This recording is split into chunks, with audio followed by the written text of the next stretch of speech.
Guys, welcome to Monday lunchtime. It's the 1st of July and room 1 at fields I mowed yesterday.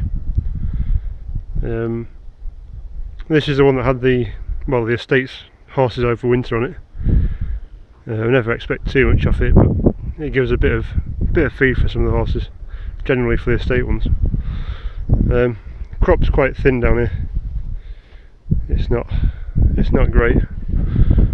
There are some quite good clumps down here, which isn't really much good when you're doing little square bales, but take what you can. You can tell by the swaths, to be honest.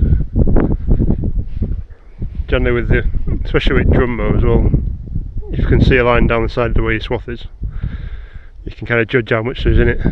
Whereas the Farings field where I did the filming yesterday, you can hardly tell where I've been with mow. You need to be a bit higher up with it. So yeah, that's these two fields down, so that's kind of, I'm trying to think how big this is. This is about 8 acres and the other one's 4 or something. So it's like 12 acres there. I've just dropped some of mine again this morning with a drum mower because it was a lot easier than this disc.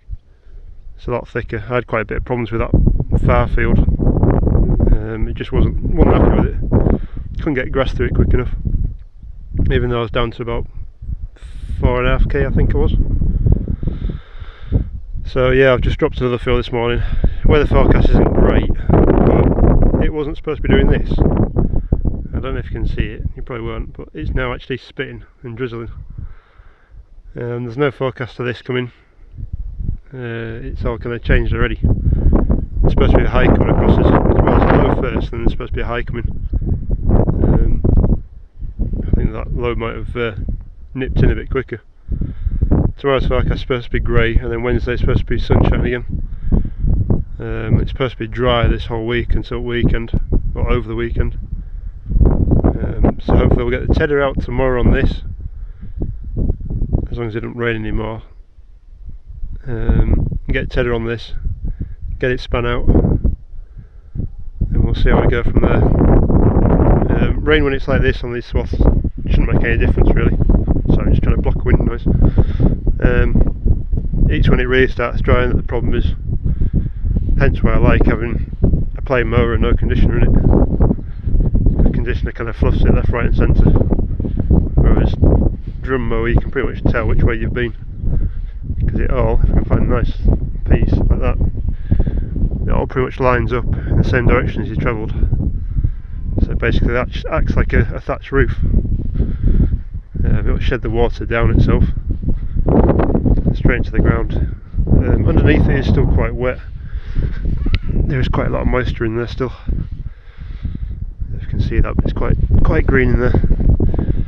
So I've got an option really. I could either, well, I think I know what I'm doing anyway tomorrow, tedding it out, but if I really wanted to I could row this up, so if it does rain at least there's water hitting the ground, and then what you do the next day and just move the swath over a bit further onto dry ground and give the wet ground some time just to dry out a little bit.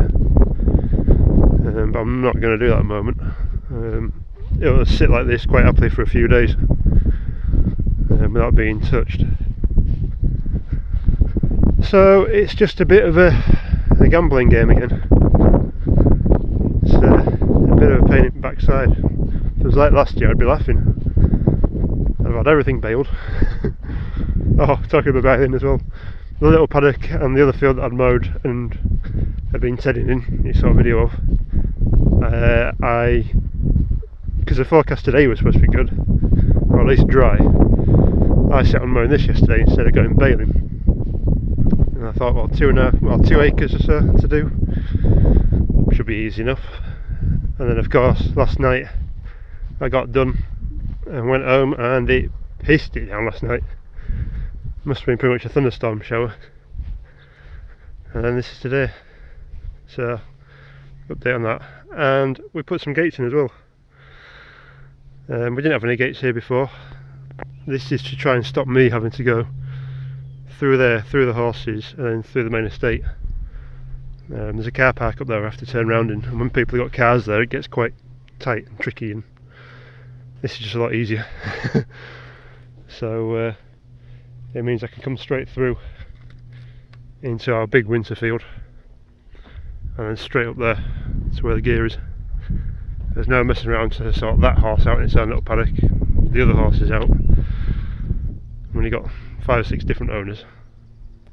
So what is here is there's a ditch that runs down, and we've just put a pipe in. Don't know if you can just see blue pipe down there. Down there, I can't bother to get in without weeds. And it's only a short ditch anyway to end at the field, and that way. And just filled it full of soil. We're going to try and do something with the banking edge there when we get 5 minutes. I was hoping to get this hay in, which is, as I say, it's a bit of a battle. That's the rest of our field, the winter field. It's not looking very thick, but we've got an event on this weekend coming. I think it is. It might be next weekend. It might be next weekend. But I didn't want to drop the grass and have every Tom, Dick and Harry walking, riding and dog walking through it. And I mentioned to Farmer P the other day about dog walking, and I don't like him, but I can't do much about it, unfortunately. I don't have that say on it. Mentioning names actually, I'm just going to give a shout out to SK Tractors. Anthony Farming mentioned it the other day, and I followed a while back actually. If you haven't seen him, go check him out. He's just into hay at the moment. It's some right old rare beasts. But it's nice to see somebody using the old stuff as well to make it. I've got luxury of New Holland being fairly new, and then my old kill, it's the old one. And yeah, I don't know which one to take. Comfort in the MB track, functionality is probably New Holland. Anyway, I'm going to shut up waffling now, and I shall go inside because it is now raining, and I'll catch you later. Cheers, bye.